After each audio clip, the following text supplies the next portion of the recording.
Senator Adler. Distinguished Senate colleagues, I'm honored to stand for the first time to speak to you.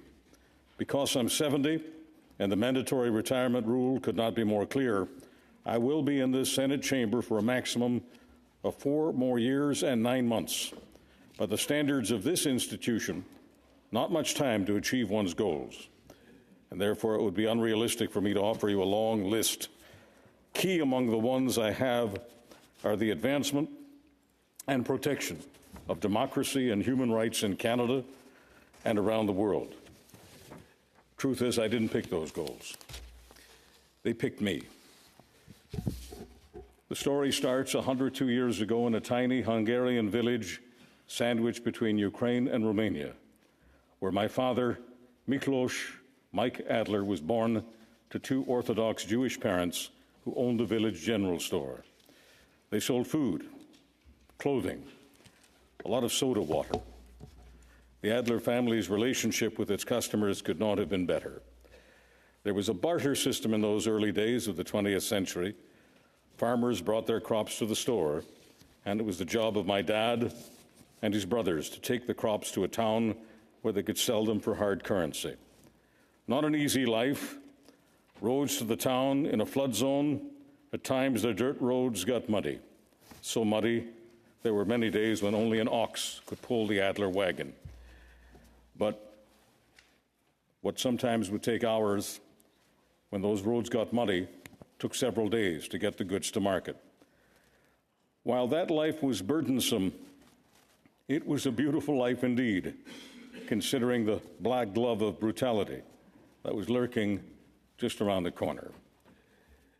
Before my dad turned 17, Adolf Hitler turned his eyes on all of Europe, putting a target on the back and a yellow star on the chest of every single Jew. They would not be permitted to own general stores.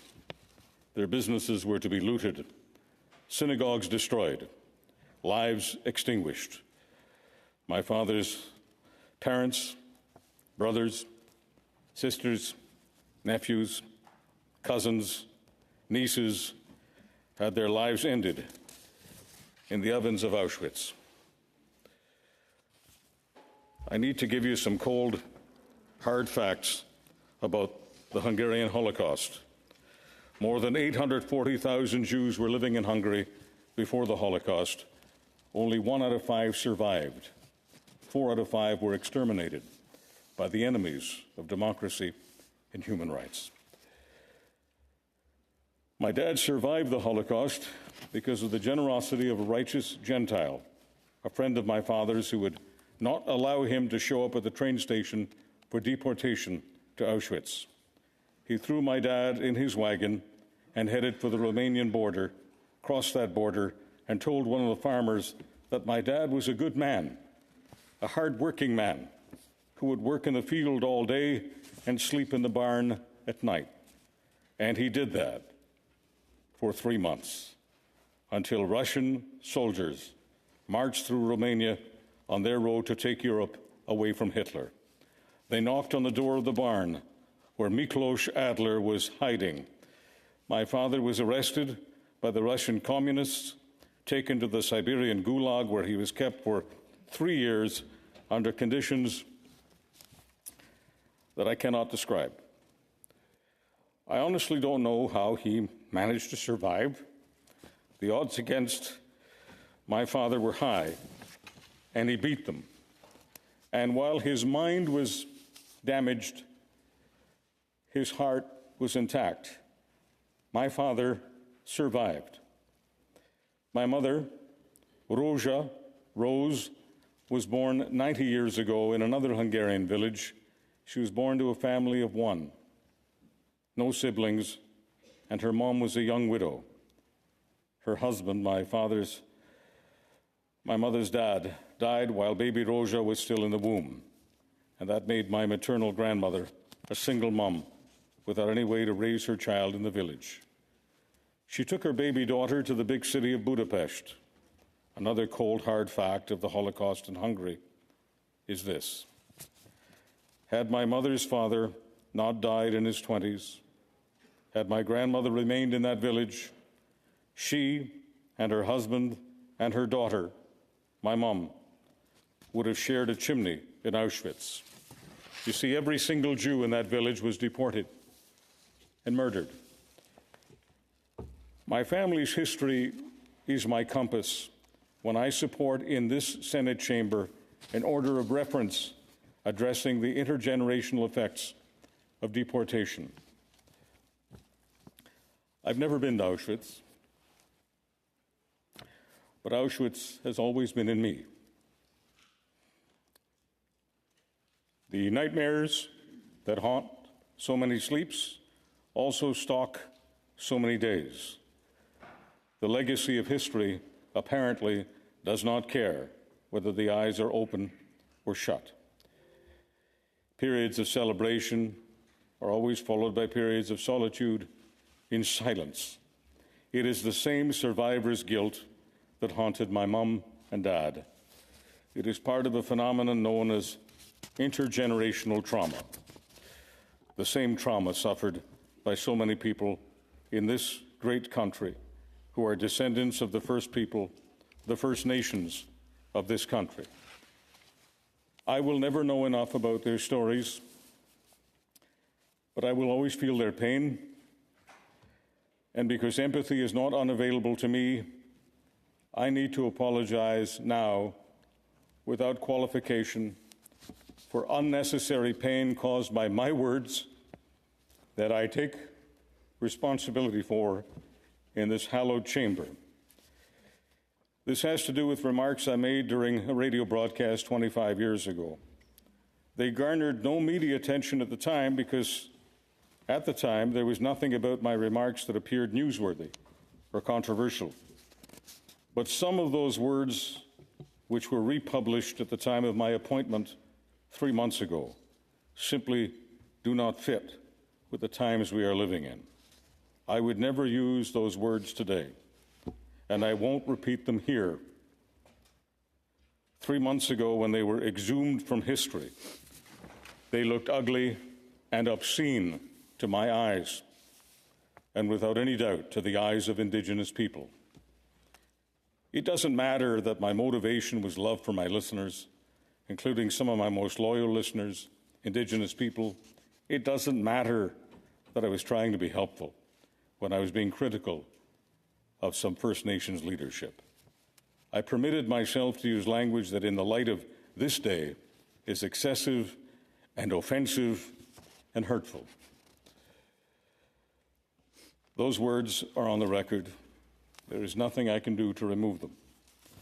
The only thing I can do for the record now, for Indigenous Manitobans, for Indigenous Canadians, and for this Canadian Senate, is to add 3 more words to the record. I am sorry. While I take the opportunity here to apologize for some language used 25 years ago, I want you to know that I take a great deal of pride in a half-century of media work which has always had my heart in it all the way, and it has always been a great big thank you card to Canada.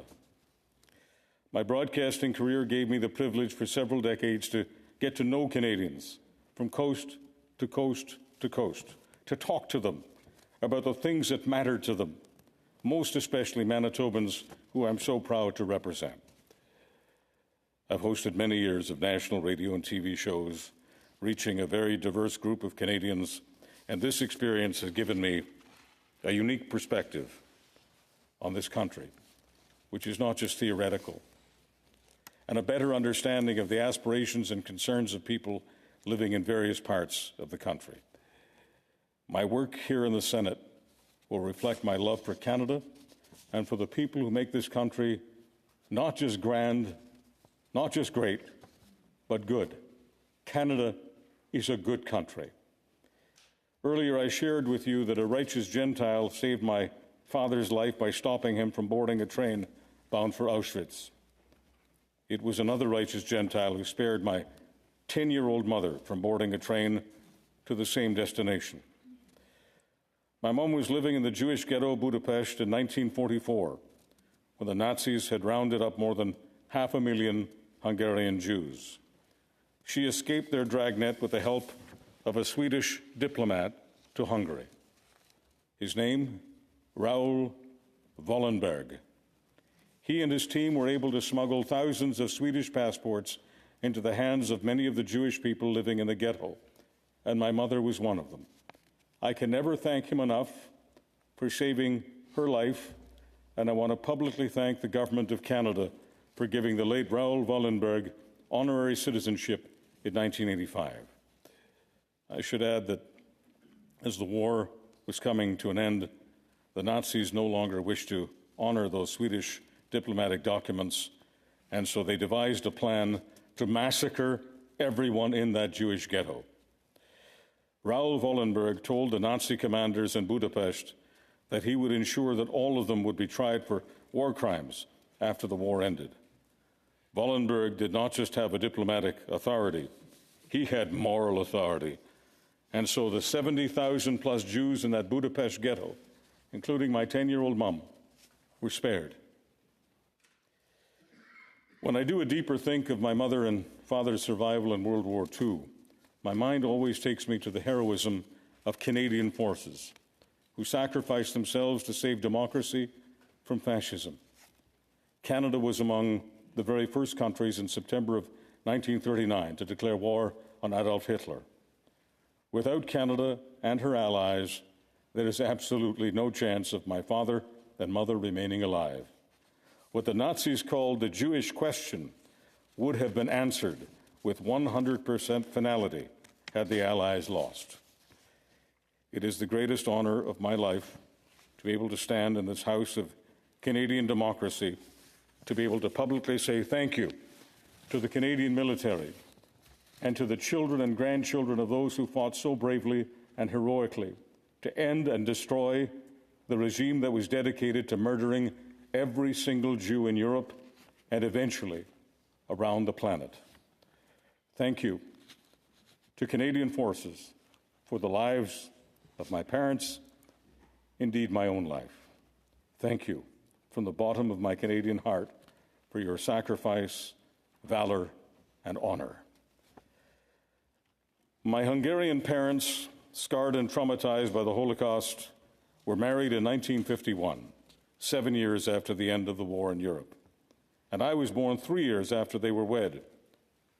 2 years after I was born, Hungarians revolted against their Soviet communist masters. While the uprising was a failure, crushed by Soviet tanks, torture, and murder, there was, for a very brief period of time, porous border enforcement. And so 200,000 Hungarians managed to escape communism. My parents put me in a backpack, and my dad strapped it to his back and carried me to freedom. Our first destination was Austria, where we spent months in a refugee camp waiting for a country to allow us to have freedom, humanity, dignity. That country, my fellow senators, was Canada. My mother and father and I were among 37,500 Hungarians allowed into this country. And now, 85 years after the Government of Canada, on a piece of Parliament Hill, only a short walk from where I'm standing right now, committed itself to defeat Adolf Hitler, to free the world from fascism. I am here to say thank you, Canada, for my life, for my freedom, and for granting me the privilege to serve the country I love.